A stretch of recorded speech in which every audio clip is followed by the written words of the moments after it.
Hi, welcome everyone. Simon from the Simon Westfall-Kwong Real Estate Group today. Today we have Mark Onowitz. He is a real estate attorney in New Jersey, and he's going to be talking to us and discussing how we are doing real estate transaction during this complicated time. Mark, you want to start off with telling them a little bit about yourself, and then you can start with the conversation. Sure. So, as Simon said, my name is Mark Aronowitz. I'm a real estate attorney. That is all I do. It's a focus on real estate. I am a partner with the law firm of Horan and Aronowitz, which has two offices, one in Morris Plains and one in Westfield. And then I'm of counsel to two law firms, Ziegler, Zemsky, and Resnick in Livingston, and the Gator law firm in Rutherford. So I get around a lot, although these days less than normal, as with most of us. So that being said, I'm going to dive in if that's okay. Yeah, absolutely. All right. So as we all know, things have gone through rapid shifts back and forth over the last, it's really, I mean, surprisingly, it's only been about a month and a half to 2 months. So the way I've seen things change since really the COVID-19 hit, let's say, I've seen three different waves. So the first wave was kind of that initial panic wave of the government said there's a virus out there, schools started closing, it was state shutdown, and we had a lot of panicky buyers and a lot of uncertain sellers because nobody had any details or any idea what was going on. So we had some quick backouts or people trying to back out and a lot of fighting about that because there really hadn't been any prior discussions about language or anything. And it was really uncertain and panicky, and people started working remotely. So I think we all went through that wave of nobody knew what was going to come next. Then we hit that second stage, which is once the shutdown from the state occurred, everybody was now told, stay home unless you're an essential business. And lo and behold, they said, you know what, real estate's pretty essential. So we who are in real estate, agents, attorneys, title companies, we were left kind of dancing through a minefield of, all right, now what do we do? Since they've told us we have to keep working. So how do we get that done? So we had these shutdowns in place, and we were still dealing with existing contracts that didn't have any sort of COVID language or references in it.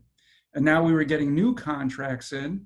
And I'll be honest, I got together with a bunch of other real estate attorneys and said, all right, what are you going to put in your letters so we can all protect ourselves? Because nobody has any idea what kind of liability issues there were at that point. And that's where you started seeing new attorney review, COVID language coming out. And that was kind of that second wave. Is contracts were still going, people were staying home, offices were relocating to houses. The agents were told you can't do showings, then they were told maybe you can do showings. So there was a lot of confusion on your end. We were told you can't do closings. So we were like, well, how are we going to close? Because we're in a state that doesn't allow for remote notarization or closings. So again, more uncertainty, but at least at this point, the government was kind of issuing orders. So we were able to start acting around that. And now we're what I think is in the third wave, which is things have been settled for a little while in terms of what everyone's calling the new normal. And we're working around it. So we know that the towns are slower on municipal certificates or not at all, or municipal inspections or closing out permits. So we've started adjusting to that timing and the self-representing affidavits with the towns. We've started adjusting to the one-to-one closings and keeping everybody else home.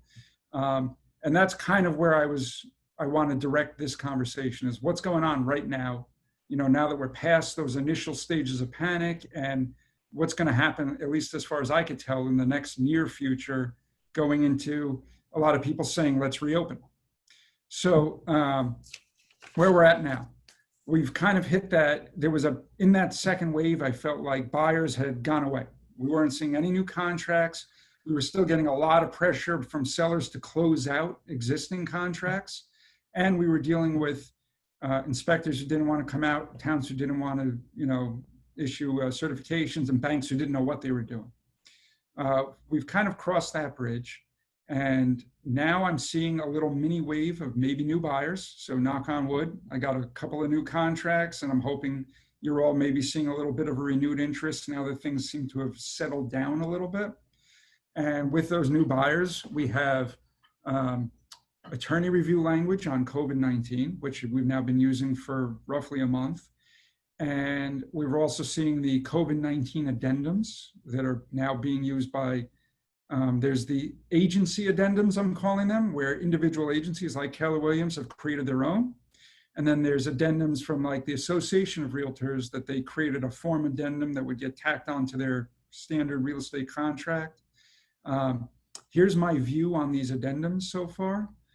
I am finding the agency ones to be primarily just self-representation forms, basically saying to buyers and sellers, hey, as far as you know, you're not sick and nobody you know and have come into contact with is sick, and you understand there's risk and liability involved with letting people into your home or going into people's homes.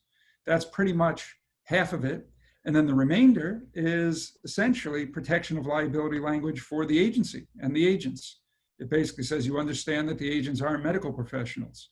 That seems to be a common theme, as well as saying that, you know, agents aren't going to be responsible if somebody was infected and nobody was aware of it because the state has deemed us essential and you're all still having to work. So that's how I see those agency addendums. And I think they're, some of them are good. Some of them are not great. Some of them are way too wide open where it creates too much opportunity for buyers and sellers to just walk away willy-nilly. So I'm finding those depends on the agency. And unfortunately, and this is where, you know, you have to be kind of focused on these transactions, we're having to read these new addendums in great detail to make sure no one's missing anything going in. The Association of Realtors addendum, I don't know if anybody out there likes it. I think it's a mess. It's like 2 paragraphs. The first one says, hey, we're all aware of COVID-19. We're agreeing to an automatic extension of up to 30 days. And the second paragraph basically says, hey, if a person wants to walk away, still in that first paragraph, after the 30 days, if somebody wants to walk away after that 30 days, either side can do it, no ramifications. I mean, maybe that's great from a buyer's side, but from a seller's side, it's not great at all. So I've been automatically saying no to that addendum, get rid of it, and then we'll just rely upon attorney review language. The second paragraph is just as bad. It basically says, talks about denial of a loan for COVID reasons, which I understand, and I don't think would necessarily be a problem, except there is the second part of that says, even if the person has agreed prior to contract to waive a loan contingency. So what they're basically saying is even if they've agreed to waive a mortgage contingency, but then they're impacted on their mortgage, they could still get out. So from a buyer's side, that's great, added protection, you know, roll with it. I'm not going to say a word. If you're a listing agent or a seller's attorney, it's just an open disaster. So not the greatest addendum.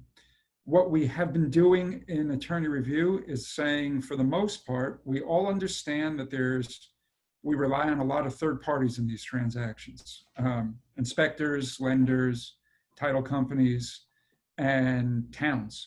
And as a result of that reliance, we set these timeframes up for these contracts, but you know, we've always kind of, at least in the last few years, treated these timeframes with no automatic waivers, which means if somebody misses the time frame, there's usually a cure period or there's no automatic cutoff.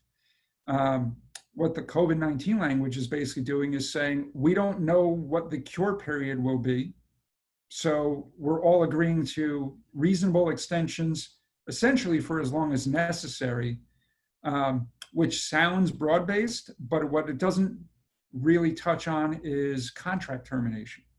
I'm finding most of the COVID-19 language I'm seeing in attorney review, including the paragraphs I use on either side, buyer or seller, doesn't say, and if it goes beyond a certain date, you can cancel.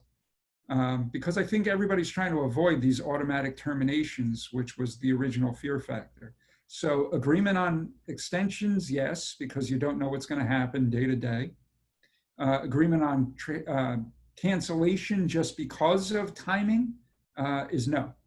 There's still cancellation provisions for mortgage in 99% of these contracts now.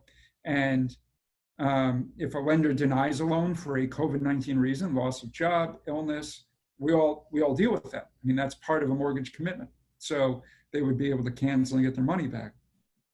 What you don't want is because the inspector doesn't show up, the buyers get to walk away. And I've had a couple of buyers who've tried to do that. So, I think having the appropriate language in is helpful. So that's essentially what I'm seeing in attorney review. There was some discussion, or at least I haven't seen it really in New Jersey. I read some articles about in a bunch of places that contracts were adding what are called force majeure clauses, which is basically if there's a state of emergency, a buyer can back out. I have not really seen that, and I'm not seeing it really added in, although that's kind of where that maybe the Association of Realtors contract was trying to go. So I don't think we're really seeing too much force majeure, especially in residential, maybe more in the commercial side.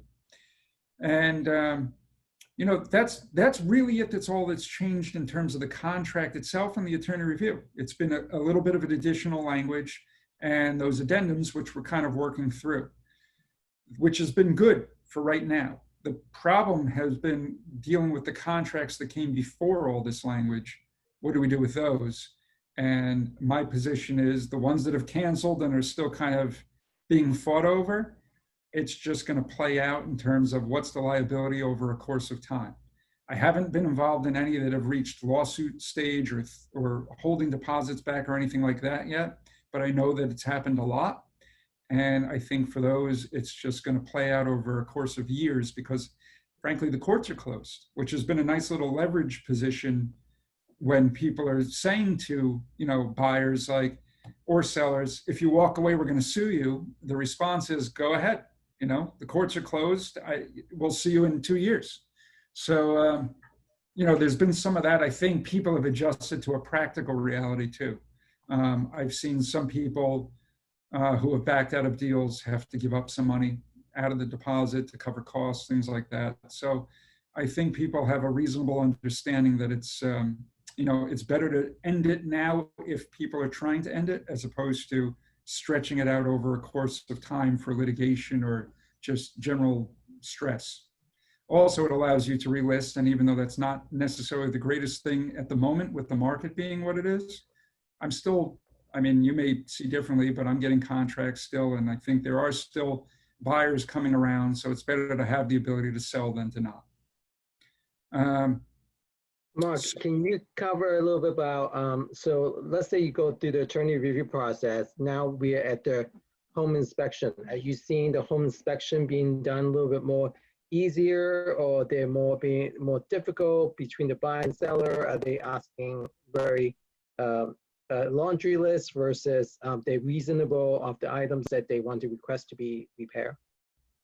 So I'm glad you asked. That's where I was going next, because I am seeing some differences.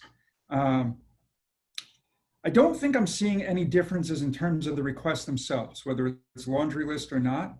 I am seeing a difference in the responses by the sellers and the buyer's expectations. So I think the lists are the lists, whether they're, I think the same buyer would have asked for 40 items before as opposed to now, as opposed to the buyer who was going to ask for 2 or 3 items as opposed to now. I think the difference is a seller is way more inclined based on knowledge of where the market's at and based on everything they're reading and what we're telling them, you and I, that you're better off doing everything and getting this property sold, or better off offering maybe a little more in the credit and getting this property sold, because if you lose this one, the next purchase price may be vastly different. So I am seeing some of that on the seller side. I'm also seeing a lot more use of escrow, because we're all recognizing that contractors aren't necessarily going to come in and do work. So a lot of this back and forth is way more credit than repair now, and way more use of escrow to cover on things that you just can't determine credits for, which is not necessarily ideal because I don't think any of us want to be dealing post-closing with issues because somehow we're always the ones on the hook for it. But I am seeing a lot of it. We're dealing with a lot of, okay, we don't know how much this, I don't know, electrical system is going to cost, and we can't get somebody in to do an estimate.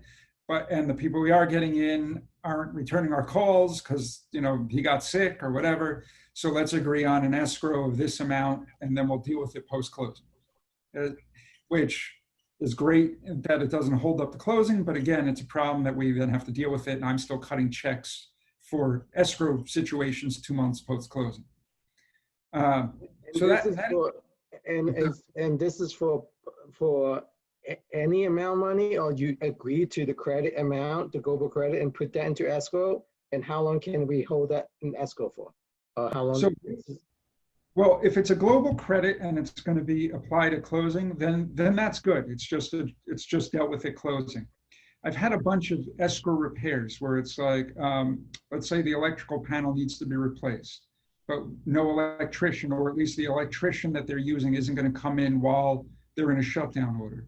So maybe we'll get an invoice from the electrician saying the cost will be $1,400.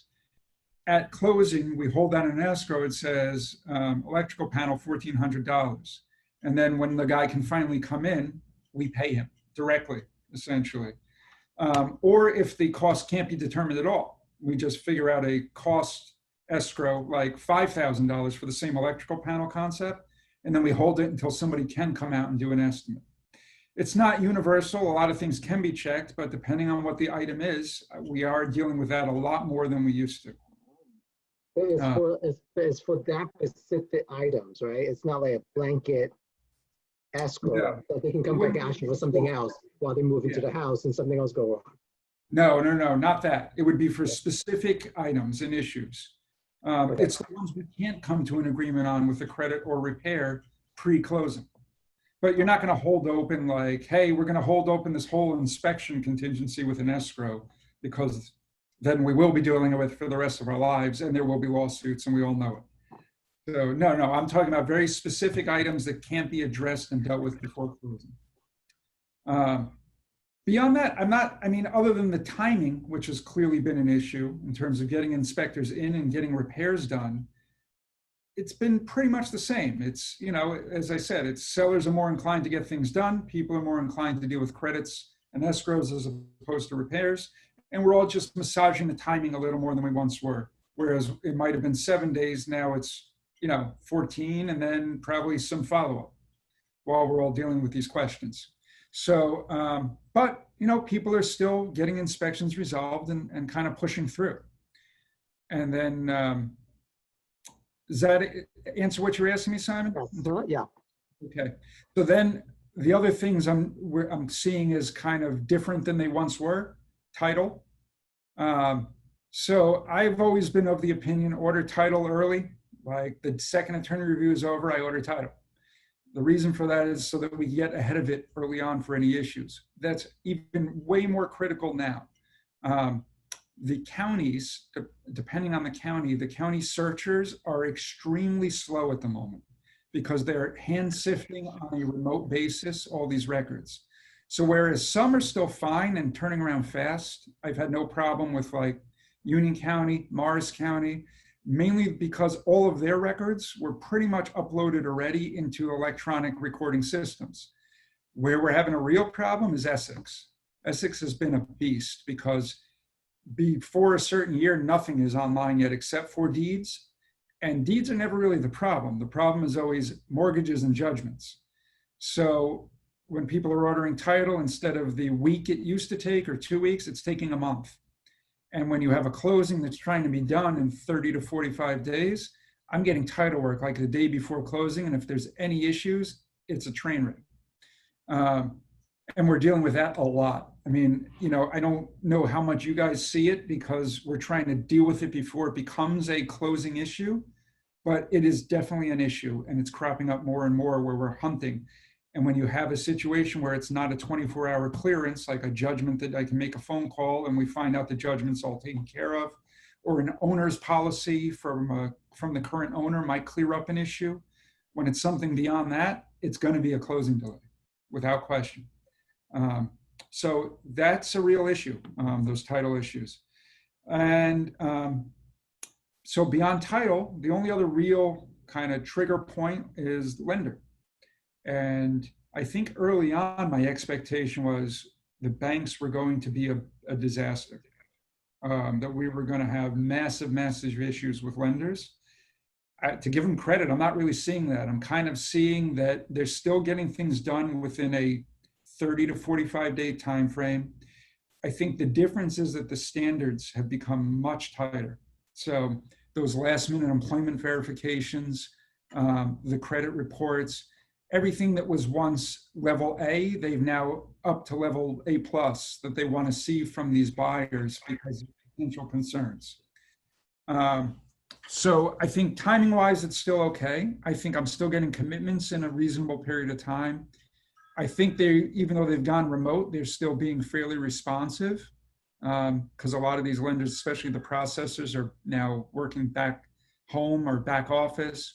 I think they figured out their own systems where they're working fast. So I think where there is an issue, it's where a client thought they were going to be approved, were told they were going to be approved, and maybe now they're not going to be approved because the regulations changed like 4 times in a month. So I don't know how many of you are seeing that, but that's really what I'm seeing as the problem with the lender at this point.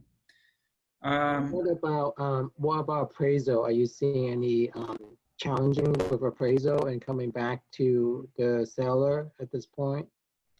Yeah, because appraisals have been weird. So I'm seeing challenges because a lot of these banks, if not most, are now doing like the drive-by desktop appraisals. And the problem with that is both good and bad. The good is that they don't have to come in for health reasons. Also, sometimes what's on paper is actually better than what you would see in person. So that kind of helps. Where it's bad is there's not much room to challenge when they come out with these crazy appraisal decisions, because subjectively, they haven't actually seen anything except for the front of the house. So the challenge is getting them all the same stuff you would normally have gotten them, the comps, and you look through. I find these appraisals are so subjective. So you look through to make sure that even though it's a 5-bedroom house, the appraiser doesn't list it as a 3-bedroom, which shockingly happens way more than you would expect. So I think the challenges are the same. It's just that they may request more. Maybe then they'll say, we do have to come out, or maybe you have to send more pictures, or I don't really know. I mean, frankly, from the attorney side, we don't get involved a lot in the challenge part of it, except to then go back and forth between the parties. So I haven't seen. Do you see the party agreeing to meeting halfway points, or really the buyers are more firm on the number versus the seller willing to negotiate with them? What are you seeing? Well, that happens? It depends on the number. Obviously, the difference between contract and purchase price. I'm sorry, contract and appraisal value. But let's say it's not insane. I am seeing more agreement by sellers for the same reason I was saying before about inspections. I'm seeing more wiggle room by sellers to say, we will take less to get the deal done. Obviously, meeting halfway is great. I do feel like buyers are sticking to their guns more, and I feel like sellers are more willing to go along with it.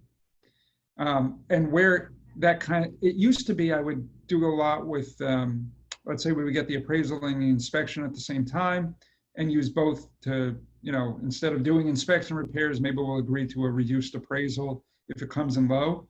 I am now seeing buyers saying, we want our cake and we want to eat it too. We want the repairs and we want the lowered appraisal amount.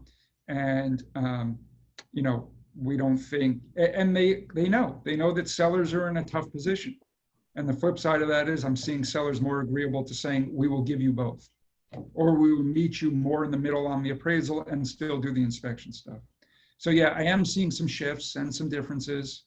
Of course, if the appraisal value is still so out of whack from where the purchase price is that it just doesn't work for anybody, I think that part hasn't really changed. I don't see sellers really dropping, crazy amounts just to get the deal done, unless it's a vastly high valued property and they have a significant reason for getting out.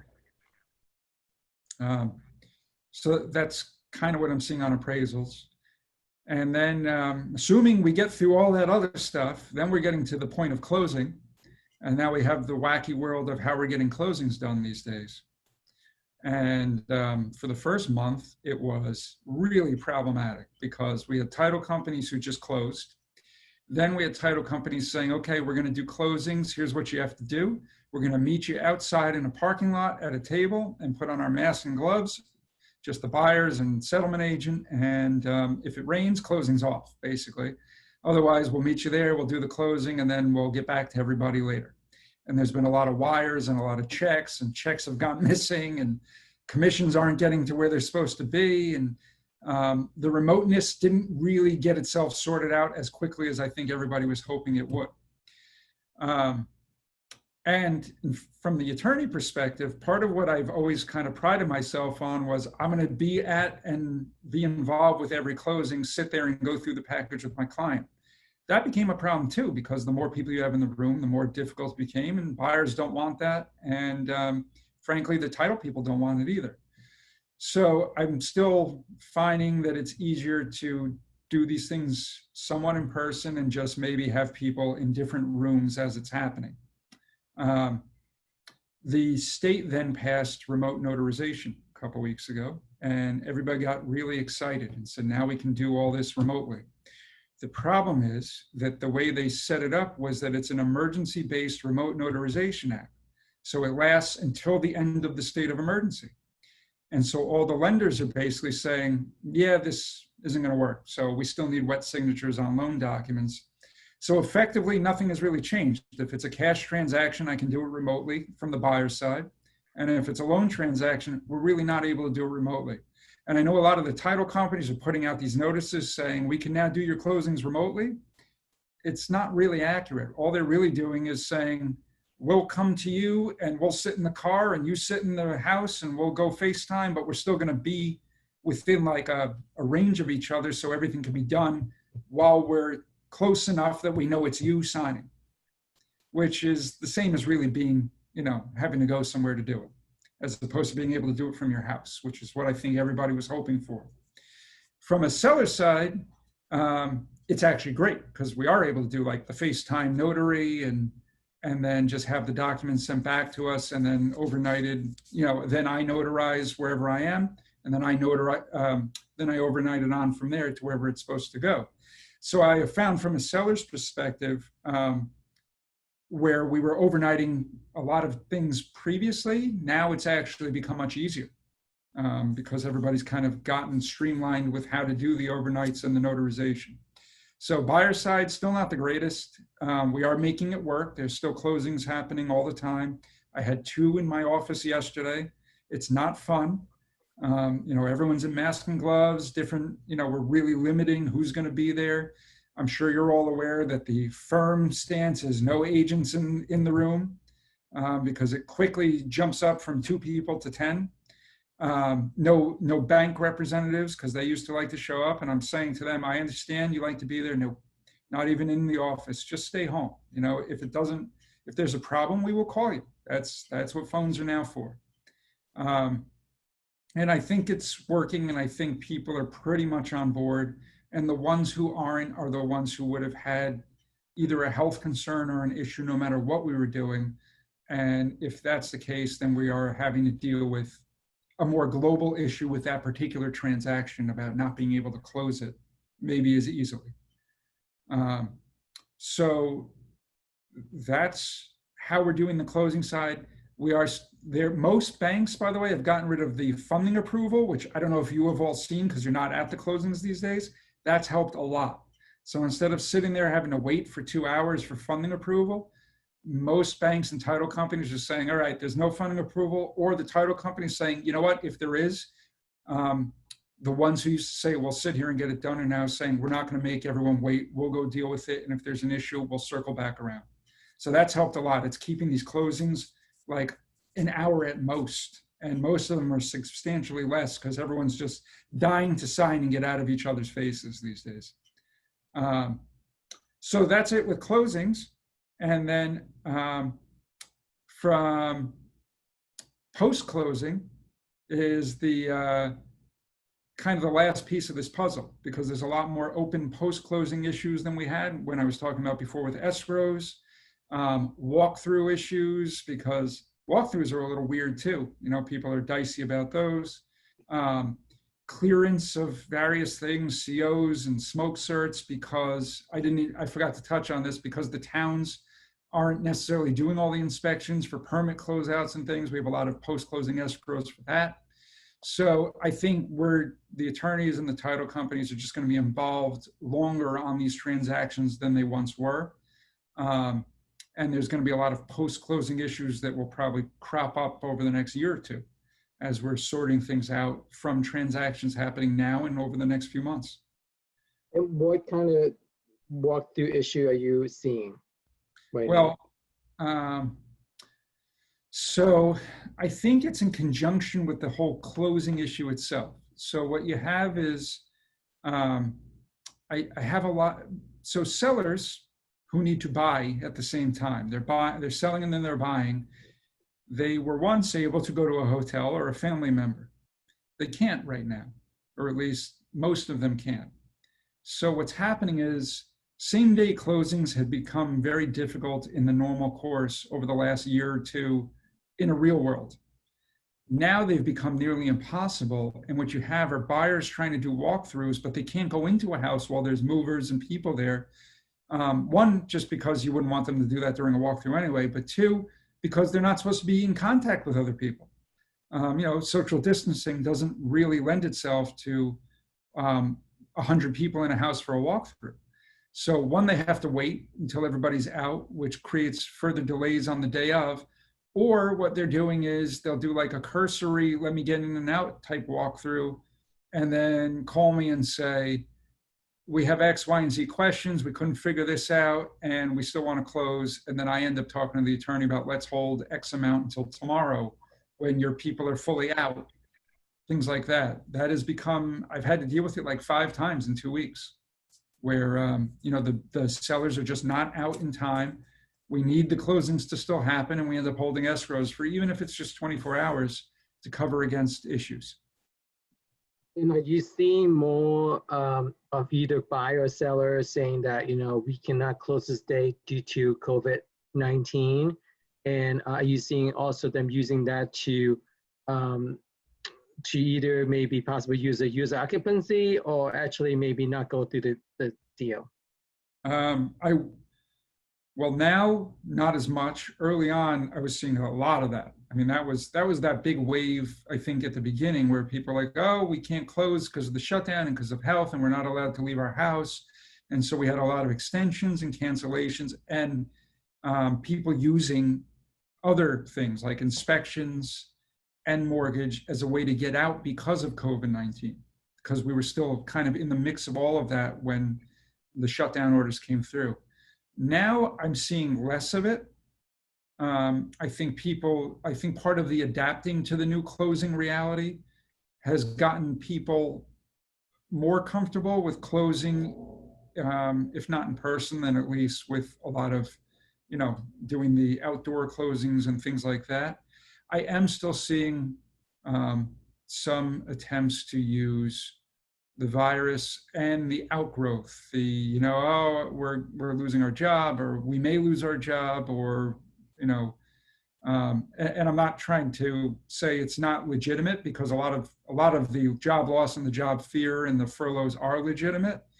I think where I have a problem is when people know it's coming, have held off until the moment before closing, and then just hit everybody with it after already we've been delayed or there's been issues, and they know sellers are in a bind too. I wish, if people are going to be upfront, I would hope that they're just upfront about it, and maybe then there can be a resolution worked out, as opposed to trying to play a game about it. So I think, in a nutshell, to answer your question, I'm still seeing it happen where people are using it as an excuse or a reality to get out when they need to. I think I'm seeing it less as a giant wave than I was before. Yeah. So I don't know. Any other questions? I have a question. This is Mhm. Tamara. I'm curious about the COVID-19 form that we're having our buyers sign before they go into properties. I have a couple of clients who actually were diagnosed with COVID-19, but they're healthy now. So how do I handle them signing that? Because I'm not sure that's like, I think you're supposed to say that you don't have COVID-19 Right. or that you don't have never had it. You just add in a little sentence that said, I've been healthy for 14 plus days, or I think that's a fair way to do it and puts everyone on notice. I think the problem with the addendums is that, um, well, it's kind of how I feel about the seller disclosure statement. It's not a legal requirement either way. So a buyer could just say, I'm not going to sign the addendum. And I don't think we've had enough deals that have kind of gone through this process with the new addendums to really know how that would play out.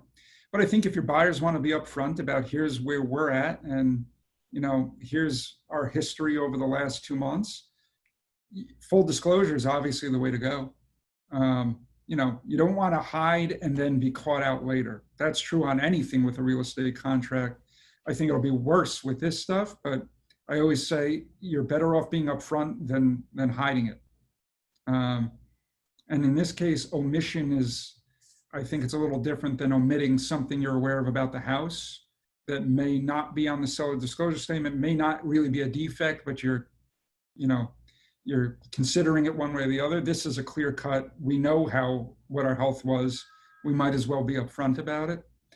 Or they just, as I said, I don't know. I don't know how is Keller Williams handling it. Are they demanding that everybody execute it pre-contract? They are supposed to have a form signed prior to enter their properties. Right. Okay. But you are allowed to make adjustment on the form. I have sellers and buyer both have put that in there. If they have COVID-19, they just say, this is the day that I have my last symptom. I'm free from the symptom as of XYZ day, and I have not have any, current symptoms, Okay. something in that nature. That's what my clients are doing. So maybe, and just state on there, and so they know about it, and then the seller, know about it. So. Right. And then during attorney review, a few times already, the attorneys have basically said the COVID-19 addendum attached to the contract is deleted in its entirety. And then both sides have been on board with that. But I think that's kind of after the fact from what you're asking, Tamara, because by then you've already had to decide whether you're disclosing the health history or not. And I think if they're going to sign a form that says yes or no, they have to be honest about it. yeah. It seems strange too, though, like I think it's all new, that it just seems strange that we have to have our buyers sign a separate form for each home that they enter into. I know this is I think this is something maybe the real estate commission needs to talk about, but it just seems to slow down the process if you're showing a bunch of homes. I think it's a liability question. So. And is that, I don't know if that document is actually protecting anyone. Well, if you want my honest assessment, I think it's designed to protect you guys. I don't know that it's really designed to protect the buyer or the seller. I think it's designed to protect you from bringing somebody into a house who had a health issue. I think it almost, I don't have it in front of me, but I think it says that basically, there's an understanding that the agents are not medical experts and also have no independent knowledge about the person's health history. So I think that's why they're making you get them signed, is because they want you and the agency itself to be avoiding liability that there may be no lawsuits or no liability as a result of COVID-19. I think we're all expecting there's going to be a ton, and they're going to come out all over the country in different ways. And I think everyone's just trying to say, if it's a form to get signed by every time somebody has a buyer go in, for an acknowledgement from every single house they're going to protect against each individual seller making a claim, then that's what we'll do for now until things sort themselves out. So yeah, I assume it is very unwieldy for you, but I would imagine that that's the basis for all those addenda. Okay, that's helpful. It actually makes me feel more comfortable with the form because I wasn't, you know, I don't think I understand it as much as I probably should. But that was Yeah. helpful. No problem. Anyone else have any questions? So Mark, how does someone contact you and retain your service if they need your service? I actually see a question on the chat Oh, you there. do? Yeah, so that I was just reading. Let's say, are home inspectors required to sign that disclosure as well? I don't think I've seen that in any of the addendum, that the home inspectors are required to sign off. I think there's a part, say if an inspector comes in, they also need to sign that too. Same thing with appraiser. Oh, it may Yeah. not have, I just may not see those. They may not disseminate to me because they're not signed pre-contract, right? They sign before contract. You probably only see the one that's say the 30 days that they have the right to Yeah. delay contract. You don't see Yeah. the standard form. So yeah. Is your cleanser cleansing well? I only use my cleansing water. My soul's like a magnet without rubbing. And without rinsing, even. Sorry. That's So anyone comes into the house is required to sign that code form. Okay, I didn't realize that. Yeah. Um, Say inspector and appraiser. Yeah. And I'm gonna have to go out there and say it's for the exact same reason. It's because we want to avoid agent liability for bringing these people into other people's homes. I'm sure the inspectors and the appraisers wouldn't mind avoiding liability either, but that's the whole basis of that form is, I think, to eliminate as much as possible realtor and real estate agent agency liability. And I hope that answered the question. So Simon, you were asking me, how do people get in touch with me? I try to be very communication friendly. I give everyone my cell phone. It's in my email block. It goes out to the clients, the agents, the other attorney. I respond to text, email, phone call to a fault, where these calls are coming in way too early and way too late, and I still feel the need to answer them. I'm happy to disseminate my contact information to whoever wants it. And I don't know if it's already been provided to you, but I'm happy to send along a link. Why don't you just at least give them your email address right now? Sure. So my email address is mha@harlaw.net, and I see a request to edit in the chat, which I will do. And I'll also add my cell phone number, since, as I said, I give it out to everyone anyway. And I also would like to say, as a general rule, I tell all agents that you can always call me, even if it's a transaction I'm not involved in, and you just have a generic question. And maybe it's two attorneys that you are working on it that you're not aware of, or you're not friendly with, and you want to just call and run something by an attorney. I am always happy to answer those questions. It's usually way more pleasant than what I'm dealing with at that given time anyway on my normal transactions. So I'm happy to help. I am around if you need me. And if anybody has any follow-up questions, I'm happy to answer them. Excellent. Mark, thank you so much for your time today. Sure. And we look forward to seeing you another time. That was great. Thank Have you. a great day. Thanks. Bye-bye. Thank you, everybody. Thank you. Thank you. Bye.